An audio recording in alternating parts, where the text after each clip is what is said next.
राजकीय जगत के अंदर जिन्होंने कई लड़ाइयाँ लड़ी है और विशेष तौर पर जैन समाज के लिए इन्होंने जो यशस्वी कार्य किया है, शायद ये समाज इनका ऋण कभी नहीं चुका पाएगा।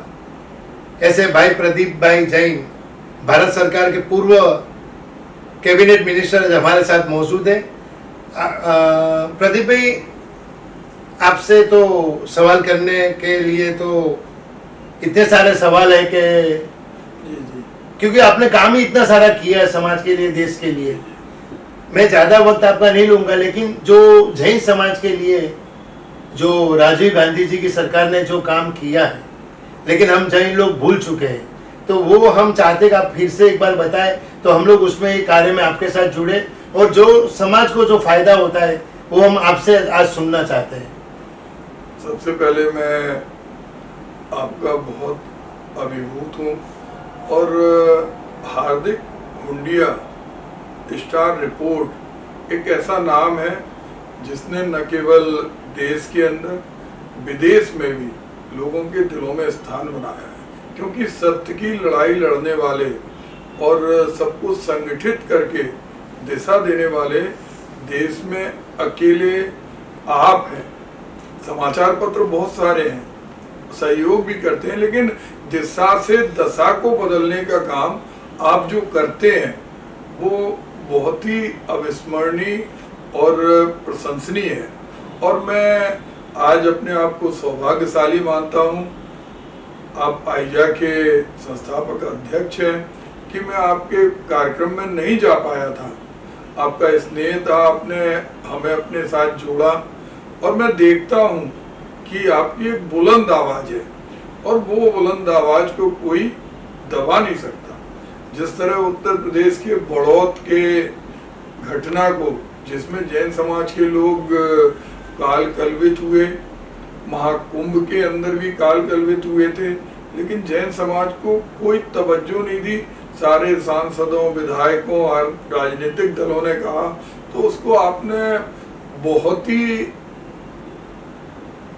अनूठे ढंग से चुपते हुए शब्दों में योगी सरकार को ललकारा।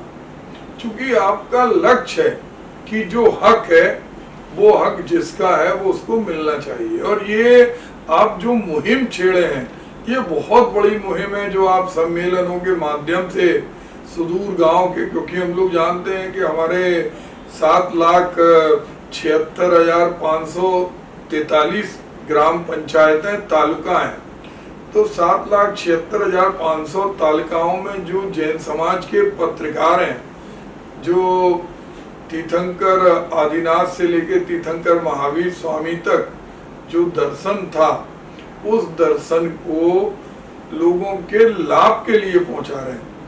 क्योंकि अगर हम देखें, महात्मा गांधी ने हमारे दर्शन को आत्मसात किया, तो देश की 163 ऐसे देश हैं जहां पर महात्मा गांधी की या सड़क है या उनकी मूर्तियां लगी, क्योंकि उन्होंने अहिंसा और अपरिग्रह को आत्मसात किया। तो ये आप जो दिशा और दशा बदलने का काम कर रहे हैं, जैन समाज हमेशा आपकी ऋणी रहेगी। और आपने संकीर्णता से लड़ाई नहीं लड़ी, आपने दिगंबर, श्वेतांबर, तेरापंथी, स्थानकवासी सबको जोड़ के, क्योंकि हम अगर दुनिया में पहचाने जाते हैं तो अपनी संख्या के आधार पे नहीं पहचाने जाते, हम अपने गुणों के आधार पे पहचाने जाते थे। हमारी क्वांटिटी नहीं, हमारी क्वालिटी है।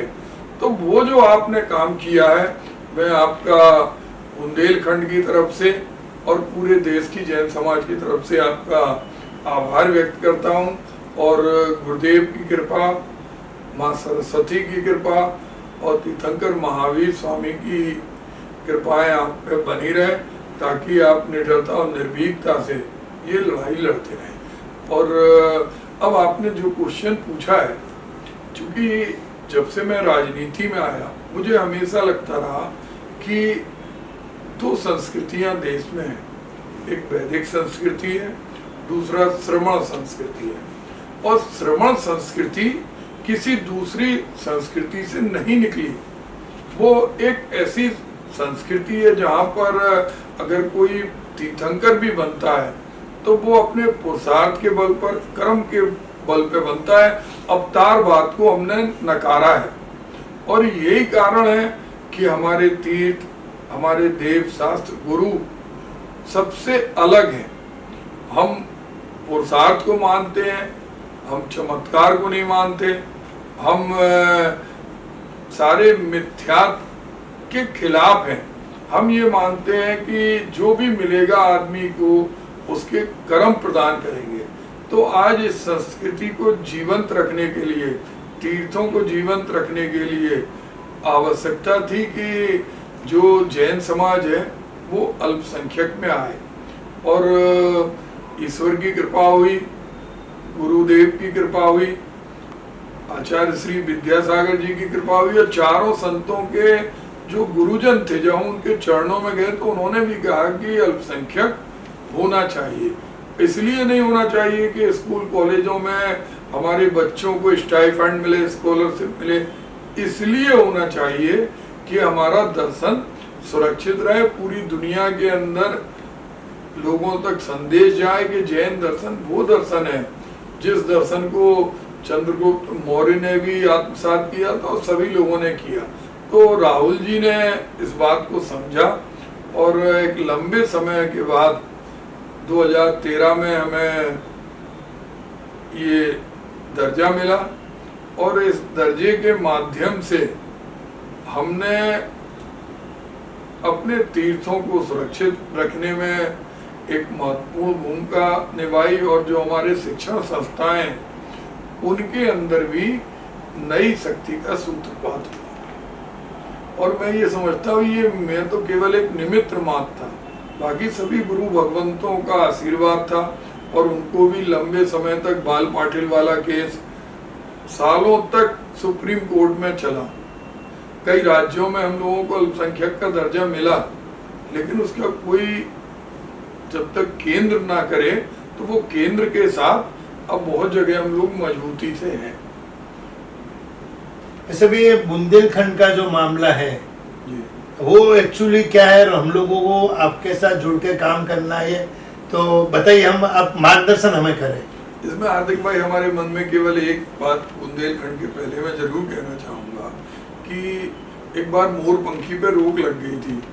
जयराम रमेश पर्यावरण मंत्री थे, और हम लोगों ने प्रयास किया, हमने कहा हमारे साधु बिच्छीधारी होते हैं और मोर से निकालते नहीं है, उनकी जो गिरती हैं उनसे वो मोर पिछी बनती है, तो उस पर भी रोक खत्म हुई। आज हमारे सामने एक चुनौती है। हमारे बहुत सारे तीर्थ हैं, जैसे गिरनार के अंदर जहाँ नेमिनाथ भगवान के कल्याणक हुए, और वो एक एक कण हमारा पूज्य है, वो कहीं ना कहीं आज हम देखते हैं कि उसकी सारी टोकों पे हम नहीं जा पाते। शिखर जी की भी स्थिति हम लोग देखते हैं कि उसे पर्यटक स्थल बनाया जा रहा, जूनागढ़, पाली थाना, बहुत सारी जगह हैं। तो ये भी हम चाहते हैं कि आपका जो संगठन है इनके लिए भी एक सेतु बनने का काम करे, ताकि यहाँ पर सरकारें हमारे हकों से खिलवाड़ ना करें। एक मैं आपसे सहयोग जरूर चाहता हूँ कि मैं जब मंत्री था उसके पहले मैं विधायक था।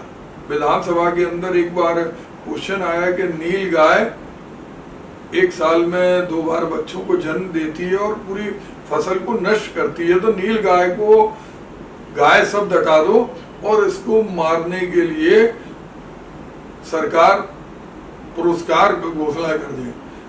मुझे सौभाग्य है जैन धर्म में, दर्शन में जन्म लेने का, कि विधानसभा में मैं उठ के खड़ा हुआ। मैंने कहा जब तक मैं विधायक हूँ, जब तक ऐसा प्रस्ताव पारित नहीं होने दूंगा। ये नरसंहार है, उसकी रोकथाम के लिए नील गाय से किसान की फसल को बचाने के लिए दूसरे उपाय करिए, लेकिन उसको मानना उचित नहीं है। और मैंने तभी उस चीज को अनुभव किया था कि हमारे यहाँ जो एग्रीकल्चर प्रोडक्ट हैं, कृषि उत्पाद वस्तुएं हैं, उनमें मांस शामिल है। उस समय हम जब मंत्री थे उस समय भी हमने कृषि मंत्रालय में और प्रधानमंत्री, हमारे यहाँ बुंदेलखंड पैकेज प्रधानमंत्री ने दिया था और उसके अंदर मांस से संबंधित कोई काम था। तो मेरी स्वर्गवासी माँ जो आज नहीं है, उन्होंने कहा, और मुझे भी लगा कि मंत्री पद तो आने जाने वाला है, लेकिन मैं अहिंसा का रास्ता नहीं बदलूंगा। अगर हमारे बुंदेलखंड प्रोजेक्ट में मास को बढ़ावा देने वाले कोई भी काम सम्मिलित होते हैं तो हम रिजाइन कर देंगे। लेकिन मैं आभार व्यक्त करता हूँ डॉक्टर मनमोहन सिंह जी का कि उन्होंने जो मीट प्रोसेस, कोई भी चीज इस तरह की जिससे मांसाहार बुंदेलखंड में बढ़े, उसको नहीं होने दिया। मंडियां बनवाई, किसानों को बकरी दी, किसानों को जगह केंद्रीय विद्यालय दिए, आजाद हिंदुस्तान का पहला केंद्रीय कृषि विश्वविद्यालय दिया, लेकिन वो चीजें जिनसे मांसाहार को बढ़ावा मिले वो उन्होंने नहीं दी। आज हमारे मन में एक, हम चाहते इसमें आप भूमिका का निर्वाह करें कि मीट को एग्रीकल्चर प्रोडक्ट की लिस्ट से निकले। आज जितने तेजी से स्लॉटर हाउस खुल रहे हैं छोटे छोटे शहरों में, क्योंकि उसमें सब्सिडी बहुत है, सब्सिडी बढ़ी। आज बीफ में हम नंबर 1 हैं। अगर हम गाय को बचाना चाहते, पशुधन को बचाना चाहते, तो हमें मीट प्रोसेसिंग प्लांट उन पर रोक लगाने के लिए, रोक सीधी सरकार नहीं लगा सकती, लेकिन एग्रीकल्चर प्रोडक्ट से निकाले, क्योंकि मीट किसी पेड़ पर नहीं उगता, मीट की कहीं कोई खेती नहीं, वो जीव है, उसके अंदर आत्मा है। तो एक लंबी लड़ाई है, और मैं ये समझता हूँ कि अगर आपका आईजे संगठन इस चीज को लिखेगा और लगातार हम जंग लड़ेंगे तो कहीं ना कहीं हमें आने वाले दिनों में सफलता मिलेगी। नहीं, जरूर हम ये लड़ाई में आपके साथ है। और मेरी भी आईजा परिवार से विनती है कि प्रदीप भाई ने जो जंग लड़ने के लिए एक अच्छी मुहिम हमको बताई है, हम खुद चाहते हैं कि भाई जो मांस मटन जो एग्रीकल्चर में आता नहीं, प्रदीप भाई ने बहुत अच्छी बात बताई कि कोई मांस मछली झाड़ पे नहीं उगता है। एक तरफ हम भाजपा की सरकार कहते हैं हिंदू की सरकार है, और दूसरी तरफ इस तरह की यदि सरकार में हत्या होती रहेगी तो इस सरकार को भी दुनिया को जवाब देना पड़ेगा। हम लोग जागृति के ऐसे काम करें कि लोगों को भी मालूम पड़े कि ये जो चीजें जो शामिल है उनको हटाया जाए, तो ही हमारे देश का पशुधन बचेगा, और पशुधन बचेगा तो हम लोगों को भी बहुत फायदा होगा। प्रदीप, आपसे एक आखिरी सवाल है कि इस देश के अंदर बुंदेलखंड के अंदर तो हमें क्या लड़ाई आपके साथ लड़नी है, वो भी जरा हमें मार्गदर्शन करें। देखिए, बुंदेलखंड सौर पराक्रम और वैभव की माटी थी। आज जन्म लेने वाला बच्चा भी जानता है कि रानी झांसी कौन थी, उन्होंने अंग्रेजों के छक्के कैसे छुड़ाए थे। चाहे महाराजा छत्रसाल हो, जिन्होंने 85 वर्ष की उम्र में युद्ध लड़ा, डरे नहीं, झुके नहीं, थमे नहीं, रुके नहीं, लड़ते संघर्ष किया अपनी माटी के लिए। वो बुंदेलखंड जिसमें मर्यादा पुरुषोत्तम राम 11 वर्ष वनवास के, जिन्होंने चित्रकूट में जब उन पर विपदा पड़ी वहां रहे, वो बुंदेलखंड जहाँ पर हॉकी के जादूगर तथा ध्यानचंद को हिटलर भी झुक के कहता था कि आप जादूगर हैं, स्टिक को तोड़ के देखा कि इसमें कोई मैग्नेट तो नहीं है। उपन्यास सम्राट वृंदावन लाल वर्मा, मैथिली शरण गुप्त, बुंदेलखंड उत्तर प्रदेश और मध्य प्रदेश में बटा हुआ है। और जो बुंदेलखंड के लोग हैं आज सबसे ज्यादा पलायन करते हैं, आत्महत्या करते हैं। और 1948 में बुंदेलखंड था, लेकिन जब पहला इलेक्शन हुआ तो वो अलग अलग राज्यों में बट गया, और आज बुंदेलखंड के लोग आपको हर जगह मेहनत मजदूरी करते हुए मिलेंगे। जाते हैं महानगरों में, काम की तलाश में जाते हैं, बीमारियां लेके आते हैं। तो और हम भारत सरकार से यही चाहते हैं, हमने जब हम विधायक थे, हमने 2007 में हम 2 बार विधायक रहे, 7 में फिर 8 में, लगातार विधानसभा में संकल्प और प्रस्ताव पारित किए थे कि बुंदेलखंड प्रांत बने। और केंद्र में भी जब हम मंत्री थे, चूंकि उस समय मध्य प्रदेश के अंदर दूसरी सरकार थी, राज्य से प्रस्ताव नहीं आया था, लेकिन आज हम देखते हैं कि सब लोगों की एक भावना है। हमारे पास खनिज है, हमारे पास डायस्फोर है, पेरोफ्लाइट है, ग्रेनाइट है, बॉक्साइड है, गोल्ड है, डायमंड है। तो ये सारी चीजें हम कहीं किसी के आगे, टूरिज्म है, आज टूरिज्म में ललितपुर के अंदर पाली का शंकर जी का जो मंदिर है, आपको ऐसा लगेगा कि हिंदुस्तान का सबसे अद्वितीय है। देवगढ़ के जैन मंदिर है, किले हैं, तो सारी चीजें हैं, एक इतिहास है। तो वो बुंदेलखंड राज्य, उसके लिए हम लोग एक देश की आर्थिक राजधानी मुंबई में सम्मेलन करेंगे आने वाले समय में। उसमें हम चाहेंगे कि आपका दिशा निर्देश और सहयोग मिले। और दूसरा दिल्ली में करेंगे, जहाँ पर जो लोग बुंदेलखंड से आगे यहाँ रह रहे हैं उनको कि आप अपनी माटी को मत भूलिए, माटी माँ है और हम तोड़ नहीं रहे, हम बना रहे। हम देश के अंदर एक ऐसा राज्य, जिस राज्य जो सबसे ज्यादा पिछड़ा है, उन राज्य को बनाने के लिए हम एक भूमिका निर्वाह कर रहे हैं। हमारे यहाँ ऐसे ऐसे योद्धा हैं, भाई भानु साहे जी हैं, मैं आपसे उनको मिलवाऊंगा। उन्होंने शादी नहीं की, घर की जमींदार परिवार में जन्मे थे, करोड़ों रुपए की संपत्ति उन्होंने लगा दी। उनके साथ सत्येंद्र पाल सिंह, हमारे हरीश कपूर टीटू हैं, उन्होंने हजारों लोगों ने लखनऊ में जाके मुंडन करा के मांग की थी। और आज भी उनकी बुंदेली सेना है। दिनेश भार्गव हैं। तो बहुत सारे लोग ऐसे हैं जिन्होंने अपना सर्वस्व इसके लिए लगा दिया। शंकर लाल मेहरोत्रा, आपको मैं बताते हुए मुझे बहुत अच्छा लग रहा। शंकर लाल मेहरोत्रा एक ऐसे व्यक्ति थे जिनके अपने पावर हाउस थे, अपने हेलीकॉप्टर थे, लाल, और पूरे देश के अंदर उनकी संपत्तियां थी।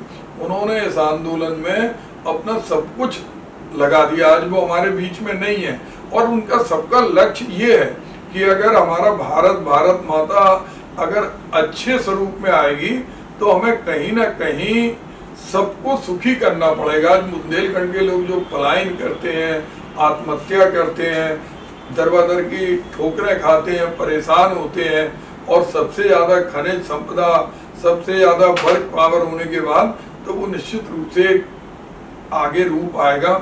और मैं उसमें भी आपका बहुत सहयोग चाहूंगा और मैं आपसे भी आग्रह करूंगा कि आप सब परिवार बुंदेलखंड की एक बार यात्रा जरूर करें। नहीं, जरूर प्रदीप भाई, आपकी एक से बढ़कर एक बातें सुन के हमें तो बहुत प्राउड हो रहा है कि हमको भारत माता की पवित्र भूमि पर जन्म मिला है।